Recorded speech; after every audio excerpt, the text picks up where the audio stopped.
the pessimistic, optimistic, and everyone in between. My name is Connor Philippi, and welcome back to the Minnesotan Sports Podcast. And I hope the first couple weeks postpartum, I hope the first 2 weeks post-mortem of the Super Bowl has been treating you well. But yeah, we're in the week or so where we're kind of reeling from the loss of football and dealing with the fact that we're not going to be seeing an NFL game for the next half a year now. But there's still plenty of stuff to look forward to. You know, free agency honestly is right around the corner. For now, we're just kind of reflecting on last season. Stay tuned for the next week or so. I'm going to be uploading a video where I'm going to be completely crapping on all of my worst takes of the season. I'm going to be doing just a video revisiting all the worst things I've said, the worst predictions that I made, including one very bad Chargers prediction, which I'm sure you can remember. But in this video, we're going to be going over every team in the NFC, just kind of giving a very brief overview of how their season went, just a few bullet points from each team. Obviously, I wish that I could go super in-depth about all these teams, but if I did, we'd be here for about 3 hours. So for now, I'm going to be just going over these teams briefly. Let me know in the comments what you think about these teams. If you're a fan of one of these teams, let me know what you're hoping for next season. And without further ado, let's jump into it. I have it in order of first the playoff teams, the order in which they were eliminated, and then after that, it's just how they ranked in the conference throughout the entire regular season. So we're going to start with the Super Bowl runner-ups, the San Francisco 49ers. And I did a raw reaction of the Super Bowl, so make sure you watch that. But man, it's just, you've got to feel bad for Shanahan. 3 Super Bowl losses now as a head coach. The struggles continue, both with losing those leads and also just decision making that isn't necessarily his fault. I personally I understand everyone saying that if you give the ball to Mahomes and they have to score a touchdown, then you kind of know what you need. But first of all, people are saying, oh, well, you just go for 2 then and try and win the game. Are you really going to make that decision? Potentially going for 2 to decide the Super Bowl? So, I don't know. I mean, I kind of like the idea of going out strong. If it was any other QB but Mahomes, I would definitely reconsider whether or not that was a good decision or not. But I think he made the right decision, honestly, because Mahomes is going to score a touchdown the next way down. He's just going to, and it doesn't matter.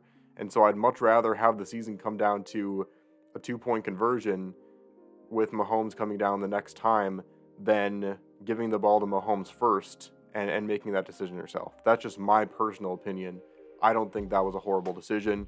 But going down the line here, it just sucks for the 49ers because they also had multiple veterans that deserved a Super Bowl. Trent Williams, George Kittle, Bosa. all those guys, it's just rough to see them get so close again and not get that Super Bowl ring.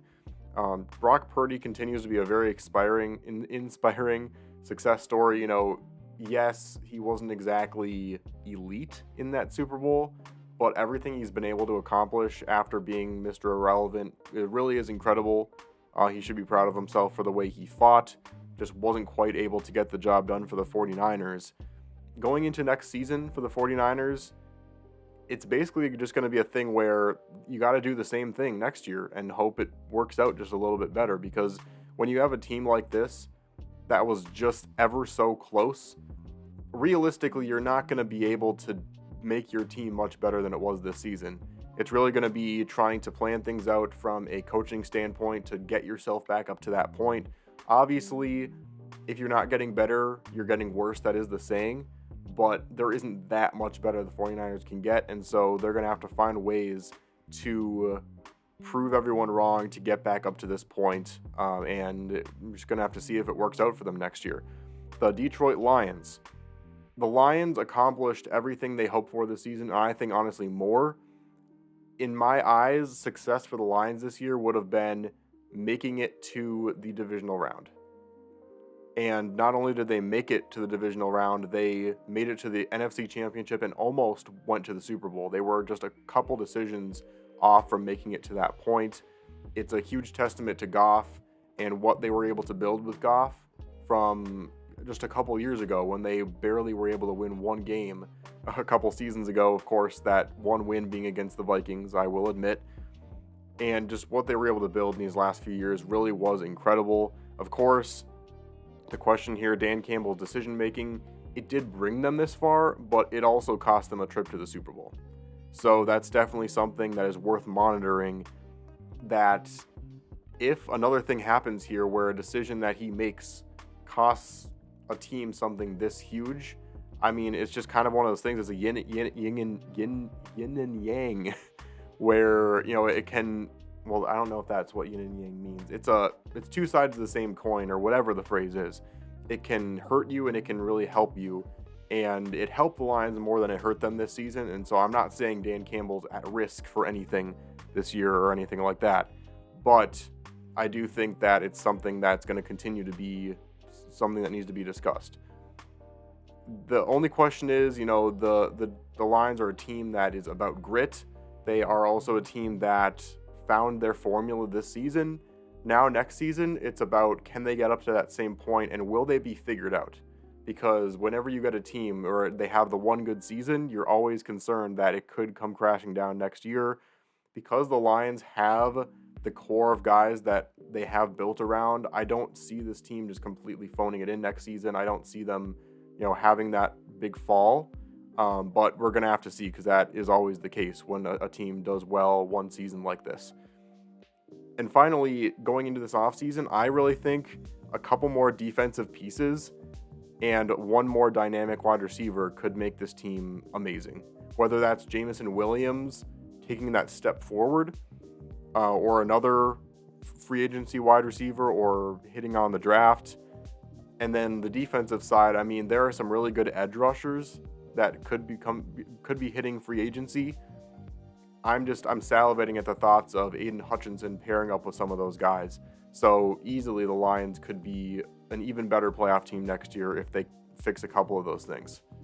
Next up, we have the Tampa Bay Buccaneers. Lost to the Lions in the divisional round. They proved everyone wrong this season. I mean, I had the Bucs being, I think, a 4 or 5 win team. And that's one of the things that I'm going to be talking about in my worst takes video that I'm going to be making in about a week. But they proved that their core of guys, you know, Tom Brady leaving wasn't the only thing that made them, or Tom Brady being on the team wasn't the only thing that made them successful. They built a very good core of guys around, and Mayfield also had a huge revenge tour this season. It was really cool to see all of that happen for the Bucs. When it comes to this offseason, though, there's a lot of decisions to be made. Do they stick with Baker Mayfield? Do they like his determination enough? Because, yes, Mayfield made some mistakes in that game against the Lions. For the most part, though, he was the glue for this whole team last season. So it would be a really tough thing if they were to lose him. Mike Evans also is a big question. Will they continue to try and get him back? Evans seems to want to test the free agency market, but we're going to have to see what happens with the Bucs, because a lot of things could change and shift for them in this offseason. Next up, we have the Green Bay Packers. Now, this is a team I hate to admit. Jordan Love and the defense both exceeded my expectations, and they were able to get 2 rounds, if you count the making the playoffs in the first place. They were able to make it very much further than the Vikings did, which is not something I expected, of course, all the injuries and stuff to Kirk, and that had a lot to do with it. But the thing is here, if Jordan Love can grow next season and make better decisions under pressure and limit those turnovers under pressure, watch out, because this Packers team could legit be good. Now, I'm not saying I think that for sure that's going to happen. It is possible that we saw the peak of Jordan Love this season. But it's also very possible that he can only go up from here, and that's what scares me as a Vikings fan. Coaching staff did a very good job this season, because what I expected going in was that they were going to rely way too heavily on the run. You know, the run game was huge for them last season, and I thought they would rely on it so heavily that it would be their downfall this season. But no, they leaned on Jordan Love. They allowed him to go out there, make mistakes, and lead this team in the way that he needed to in order to grow as a player. I think the Packers coaching staff did an excellent job this season, And for the offseason, honestly, add more wide receivers. And if this team can stay healthier, because health honestly was a big issue for them this season too, this team could be threatening. And I hate to say it, but it really is true. For the Dallas Cowboys, it's a tough situation. They did everything right. They were killing it on offense. Dak Prescott was seemingly finally putting together a really great season for them offensively. He wasn't making the same mistakes that he did in previous seasons. I was about to start eating my words about saying the things I said about him in the offseason. The defense was killing it. The pass rush was lethal.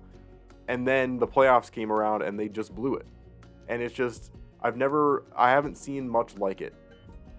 Obviously, the Vikings have blown a lot of games in the playoffs, but we didn't think that Vikings team last year was going to be different, that they were going to go far. This Cowboys team, before that playoff game, you really started to want to believe in them because they showed you everything they needed to show you on film to believe that they could potentially go all the way. And they just didn't do it. I mean, it's so weird. You get to the question of, do the players even believe in themselves? Are the players starting to hear those things that everyone's saying about the Cowboys and start to genuinely believe it? Because that's the only thing the only conclusion I can draw right now is that that's what's happening. So in the offseason, you have to find a way to retool this team while also figuring out how to boost morale, get this locker room believing that they are America's team again, because I don't think anyone in that organization truly believes that anymore.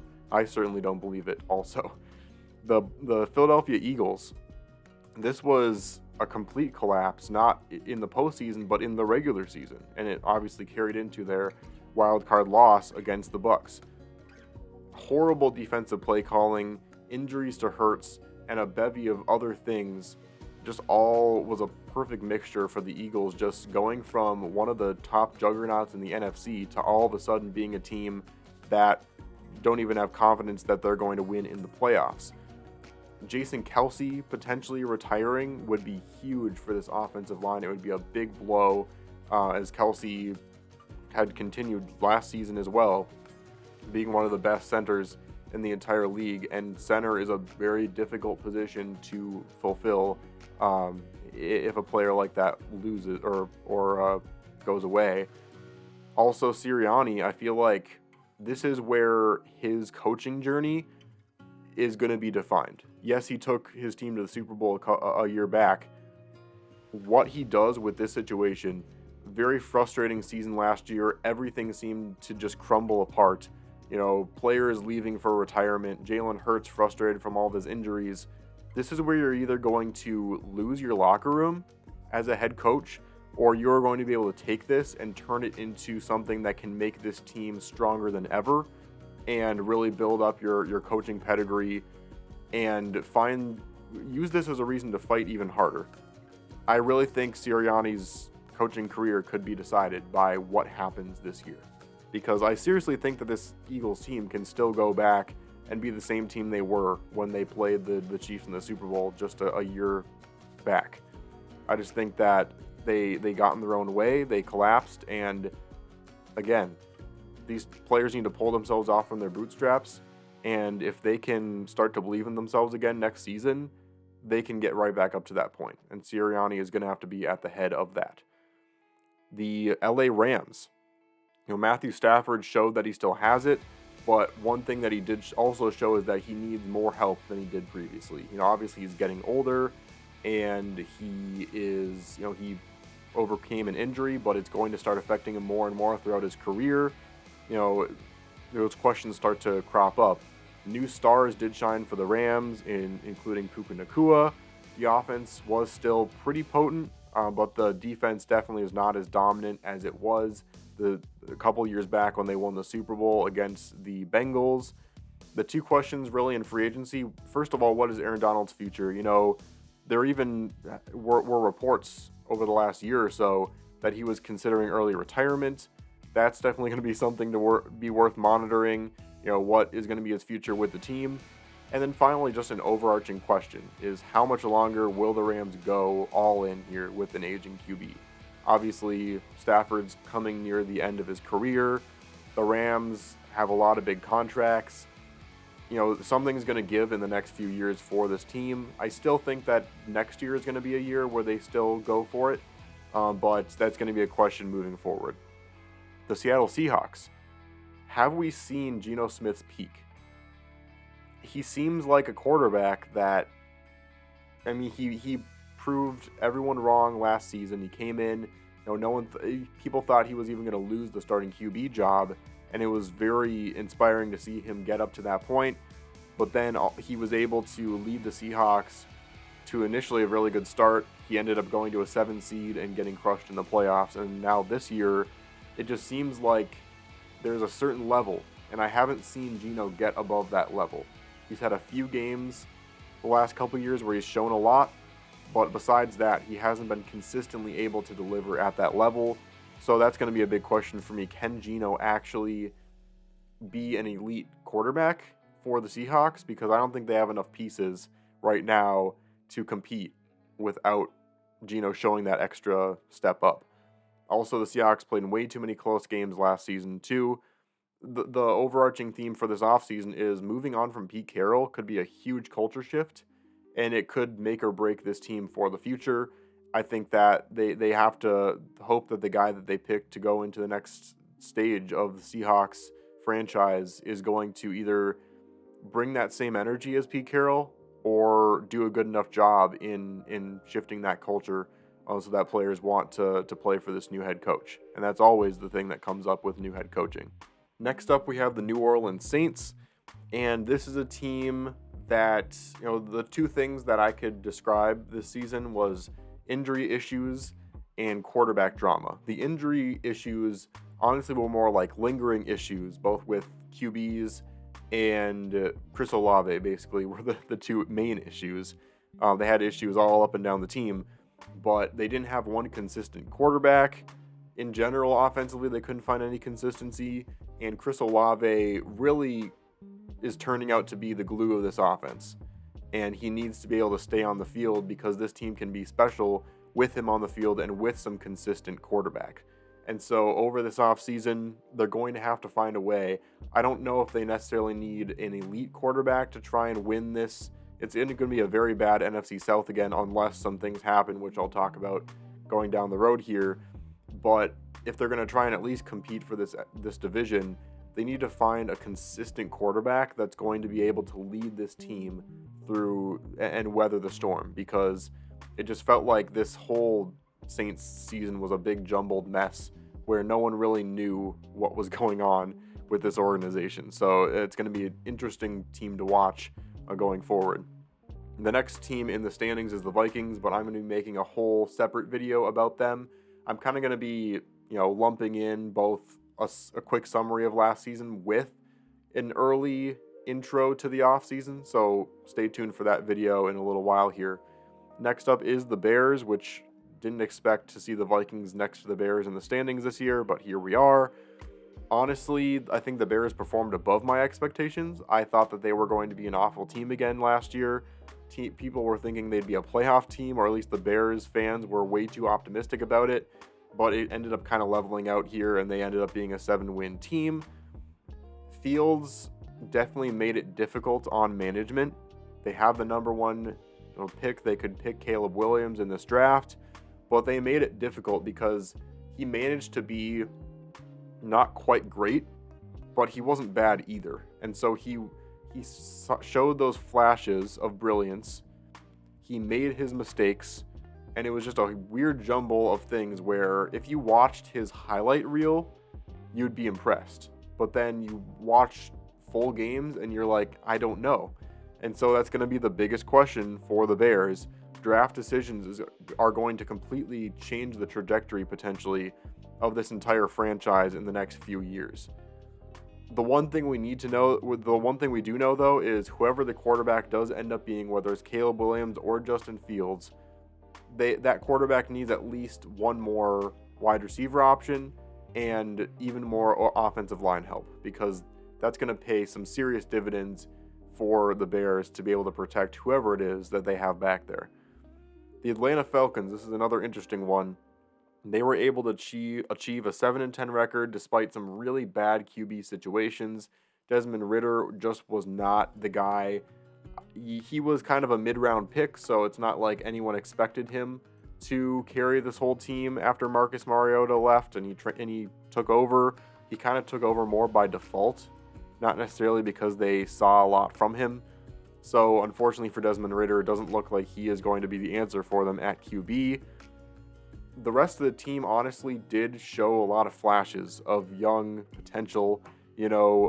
Drake definitely the star of the offense, and Kyle Pitts still has potential to try and put this thing together.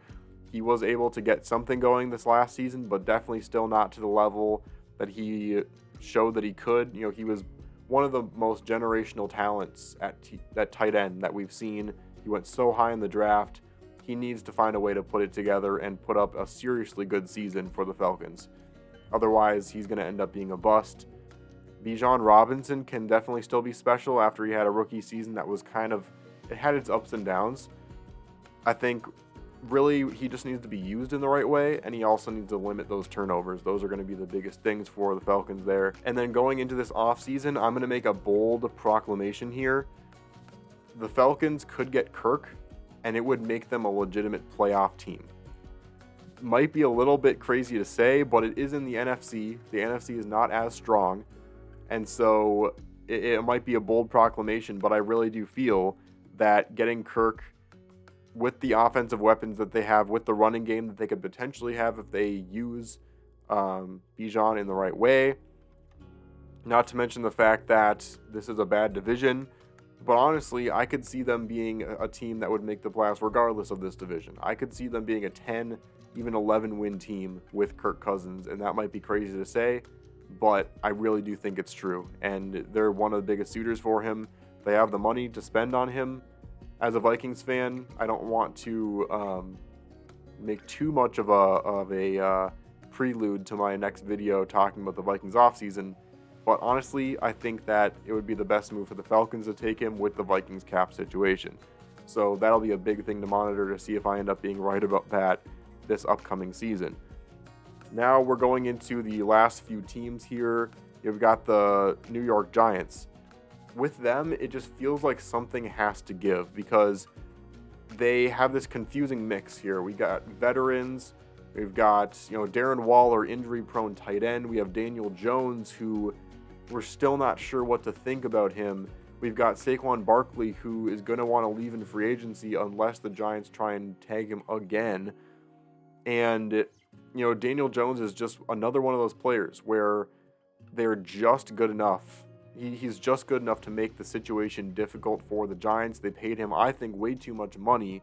They still have the potential to try and get rid of him if they think that they want to start over. But the question remains, with a good, solid team around him, can Daniel Jones manage a team well enough where you could go on a run again? Because, again, don't forget, they are just 1 year removed from beating the Vikings in the playoffs a couple years ago.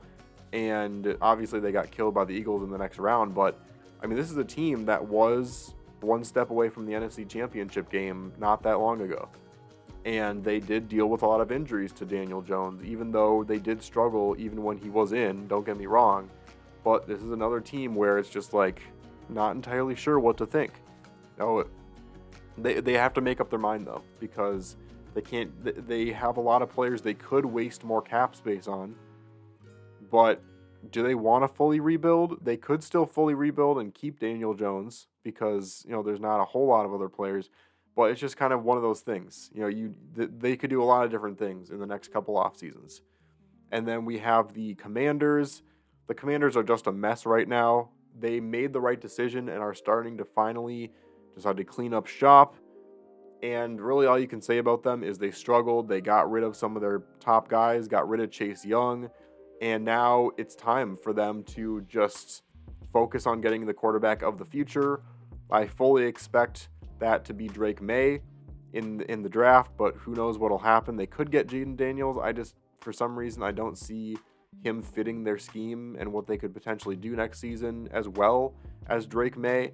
But we'll have to see what happens there. But yeah, the Commanders putting themselves in the situation where it's time to fully rebuild, and I totally respect that. Next up, and the final two now coming down to it, we have the Arizona Cardinals. This is another confusing situation. It's kind of a similar thing as the Bears, just in terms of the quarterback situation, because Kyler Murray, it's weird because it's like you still see the player that he could potentially be. You know, the Cardinals had legit hope with him the last couple years when they had, when they had DeAndre Hopkins before he left. It just kind of felt like Murray had that potential, and he had that really rough wild card game against the Rams. And ever since that happened, it just feels like it went downhill for him. And it's weird. It's like it's such a big drop off. You feel like you could potentially still see more from him, and the Cardinals certainly still see, potentially more from him, and he still has that playmaking ability. But it's just like all of a sudden people just completely left him for dead, really, and they just, he's an afterthought now, and it's just weird. I still definitely can see Kyler Murray producing, but for a Cardinals team that is, besides the quarterback position, completely rebuilding, I mean, you get tempted to try and pick a QB in this upcoming draft. If you move up with the Patriots, you could get, Jaden Daniels, but it's just kind of one of those situations where you feel like you could still get a lot from trading away Kyler Murray, but also, is it worth it at this point? So the Cardinals have a lot of decisions to make. Maybe you try and build a better team around him in the next few years, see if he's able to get back up to that level of potential, and then get rid of him. There's a lot of questions with the Arizona Cardinals that will happen over this offseason, and there's too many scenarios to count for them. And then finally, we have the worst team in the NFL, and it's not time to panic quite yet for the Panthers. I don't think they expected to be as bad as they were when they traded their pick with the Bears, because if they had known that they could have just gotten a top pick last year anyway, and then gotten their quarterback of the future this year with the number one pick, I think that they would have probably gone that route, but it's not any reason to regret things now. And the thing is, I get so tired of this. Bryce Young had one bad first year of his career. How many other quarterbacks have we seen? I remember Josh Allen didn't do all that great before he started to come into his own in the last, maybe the second or third year of his career. That first year, I don't remember being that good. There's plenty of other QBs as well that had some really bad starts to their careers. And when you're thrown into the fire like that, you need some time to figure things out. There's not a great roster around Bryce Young, so I'm annoyed by people all of a sudden just saying, oh man, that's a bust. Just because CJ Stroud happened to break out in his first year, yes, CJ Stroud ended up being a better pick as of right now, but still plenty of time for Bryce Young. The Panthers are in basically the dictionary definition of a rebuild right now, and they could potentially be a great team in 4 to 5 years if Bryce Young ends up panning out, if he's able to figure this thing out, and he's got plenty of time to do that. I remember when Jalen Hurts, the Eagles, people were speculating about the Eagles potentially drafting a QB in the year or so after Jalen Hurts started as the quarterback for the Eagles. And look where they are now. Obviously, like I said, last season sucked for them, but Jalen Hurts is seen as at least a top 10 QB in the league. So no reason yet to just say, oh, he's a bust. That's ridiculous. Panthers still an up-and-coming team. They have a lot of ways to rebuild and get better in the next few years. Who knows? Maybe we'll see them in the playoffs in 4 or 5 years from now. Anyway, that does it for the NFC recap. AFC will probably come out in the next couple days, and I'm really excited to see how all these teams treat their free agency. Like I said, Super Bowl might be over, but there's still plenty of things to be excited about with the NFL. Draft coming up in late April. This will be a very entertaining draft, I think, as well, and one that I think a lot of Vikings fans will be leaning into, so it should be a lot of fun. But anyway, thanks so much for watching this one. Please like and subscribe, and I'll see you on the flip side.